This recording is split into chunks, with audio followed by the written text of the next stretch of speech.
What is up, everybody? Welcome to the Alliance Blog Podcast, a presentation of alliance-wrestling.com, your number one source for news and information for the National Wrestling Alliance. My name is Jay Cal. Man, I should have put a hat on. Look at my hair, looking shabby.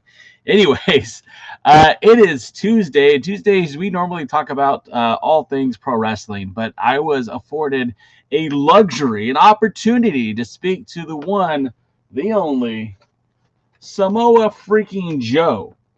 Now, for those of you who don't know about my affinity for Samoa Joe, obviously he is a pro wrestler who has been everywhere. He's done everything. Samoa Joe has been a Ring of Honor World Champion. He's been AEW World Champion. He was NXT World Champion. He was Impact World Champion. He was one of the most dominant X Division champions of all time. But all of that circled when he started here, right here in Southern California. And I had the luxury, the pleasure, the privilege to watch Samoa Joe's career kind of unfurl. Like, you know, he started off in Southern California, like I said, but working with Ultimate Pro Wrestling under the guidance of Rick Bassman, the same Rick Bassman who produced talents like, you know, John Cena, Frankie Kazarian, Christopher Daniels, and a whole slew of others. Samoa Joe is one of these guys who immediately spoke out to me, as he is one of a very technically sound wrestler. He's also one of the greatest promos in the business, if I do say so myself.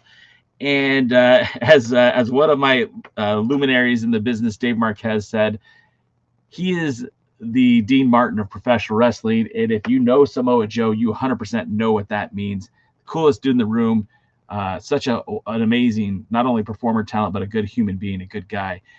He was in Phoenix on Saturday to wrestle the Navajo Warrior, a 35-year icon of professional wrestling who had not only made his name in California and Arizona, but also has worked with the WWE and helped develop a whole new core of talents for not just Arizona, but all over the Southwest. And it was a very cool, fitting tribute to see Samoa Joe take on Navajo Warrior in his final match. But before that happened, due to people who are so cool and so awesome, I was able to get to spend about a few minutes with Samoa Joe. We recorded live at Bull Shooters in Phoenix, Arizona. Without any further ado, here's Samoa Joe. So, first and foremost, thanks for taking a minute to talk with us, Joe. For sure. You're a legend. You're an icon. You're somebody I followed for quite a few years. Not that many years, but going back to the days at UPW, all the way from, I followed your career at 01 with Hashimoto and Ring of Honor, TNA. And the first question I want to ask is about Hashimoto, because correct me if I'm wrong, he had a lasting impact on your career, yes or no? Oh, absolutely. I mean, from really learning a lot just about presence and the aura that he carried himself with, to just him being a very excellent boss, being very understanding, very generous, especially outside the ring, taking care of a lot of the guys.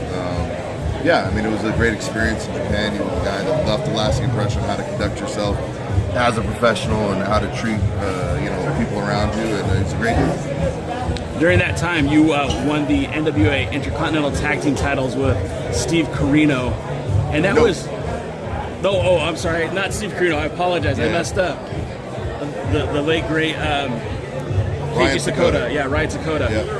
And I, as a fan from over here stateside, seeing that was super cool, because number one, UPW guys, succeeding in Japan was pretty awesome. But two, I'm in kind of an NWA mark, so it's pretty cool to see you achieve success with 01. What did that mean to you? Because that was still kind of early in your career. I don't really think... tremendously early. I mean, it was an awesome experience. Kind of a first big pay-per-view environment type of show. So, it was a really wonderful introduction to Japan. And, I take it off as something as a milestone where it was kind of like, okay, hey, listen, I think this is kind of panning out into a career. The rest is history. You are kind of a talent that defied the odds, and I mean this in the most respectful way possible, but your last name wasn't Fatu or Ananoy. Sorry if I didn't say that right. I tried. You're Joe Siona, Samoa Joe. you came to SoCal. You started off, I believe, at UIPW. UIWA. Sorry, I'm sorry. And through there, you got to UPW. Again, the experiences with 01. You broke through. You're one of the few guys from SoCal that kind of pioneered. You got out to the East Coast. You did Ring of Honor. And, I mean, obviously your work spoke for yourself, but you didn't just do the indies. I mean, you've had successful stints with TNA Wrestling, the WWE, of course now in AEW. I mean, former AEW World Champion. The accolades speak for themselves.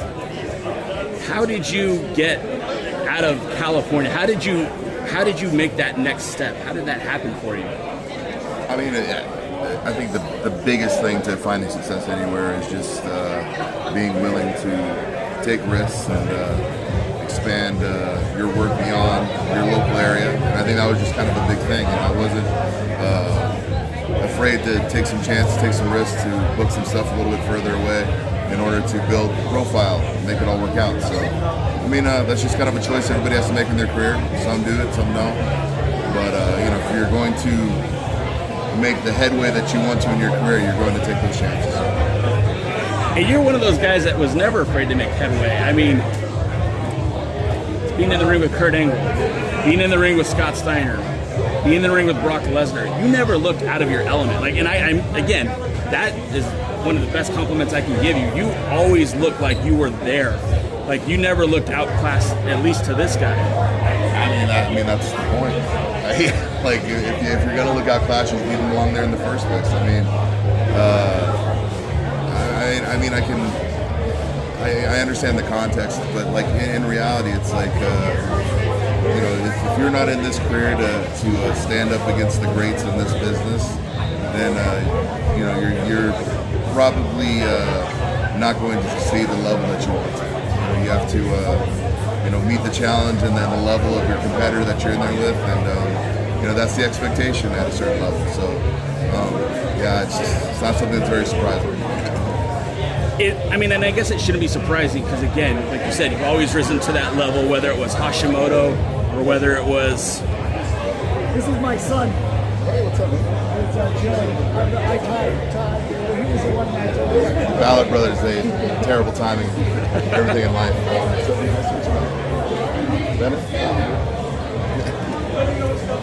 So jumping to AEW, obviously you've had a pretty remarkable career there. A former AEW World Champion, and really, by all intents and purposes, you're in the hunt right now with Adam Hangman Page. What do you think about the work that Hangman Page has done, and what do you think about how he carries himself as a world champion? He's done tremendous work. He's a great young athlete. He's a guy that's definitely coming into his own, especially right now. So, it's a tough challenge when you're dealing with somebody who's probably in their prime and probably hitting their stride, but I've taken out people like that before, so it's all the time. Look, and just personally speaking, I'd love to see you get that title again, because I'm going to be a little biased here and say you are my favorite wrestler of all time. Appreciate it. And it's been such a pleasure and kind of a luxury to be here in Southern California to see where you started. And we're in Arizona right now, but to see you in California through Pro Wrestling Guerrilla, to see you doing this stuff with Rev Pro back in the day, to watch what you did with New Japan USA, defending the ROH title against Maccabi. Like, it's one of my favorite matches of all time. That King Kong Buster was pretty fucking choice. But I guess the next question I want to ask is going back to, you're part of this group, the Ops. That's your stable in AEW. You've been a part of a couple of stables. The Main Event Mafia and TNA Wrestling, and of course, like Ops right now. A very different dynamic between the two groups. In your opinion, what makes a good group of wrestlers? What makes a good stable? I mean, obviously, synergy, a unified purpose that seems to resonate with people, whether it be bad or good. And I think those are just kind of the main things. And then whatever characteristics the group takes is largely based on the members. So you hope you got the right mix of people. So I'll have just two more questions.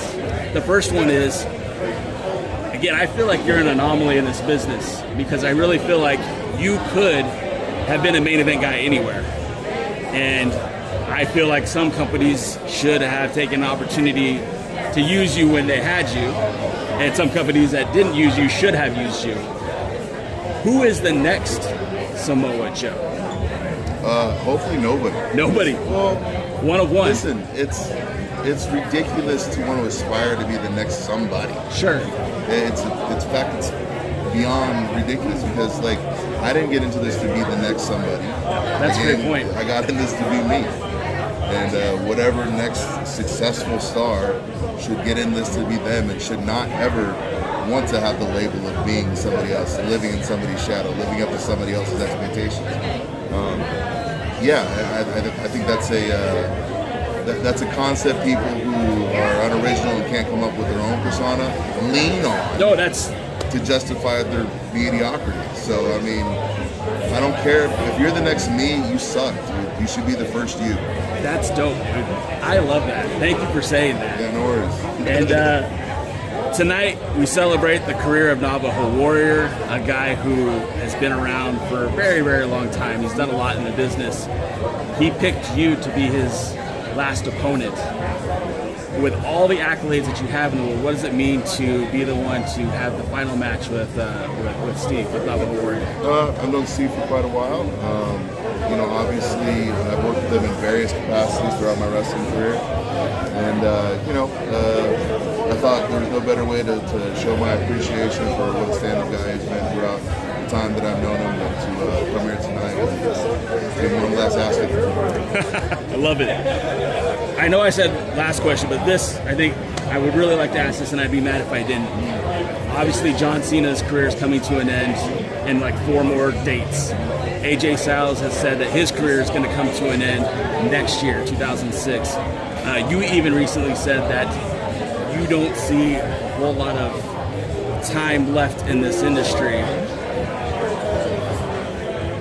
What would make your career set? Like, what's the last thing you need to do before you call it a career?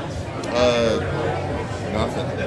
I mean, listen, I got into this industry for the fans' enjoyment, not necessarily to collect the treasure trove of memories and for me to keep personally on a shelf. And the only thing I want to leave this wrestling industry is a great memory, and hopefully fans enjoyed my many antics throughout the years. Well, as one of your biggest fans, I'm going to say first and foremost, thank you, and I think you've done exactly that. I appreciate it.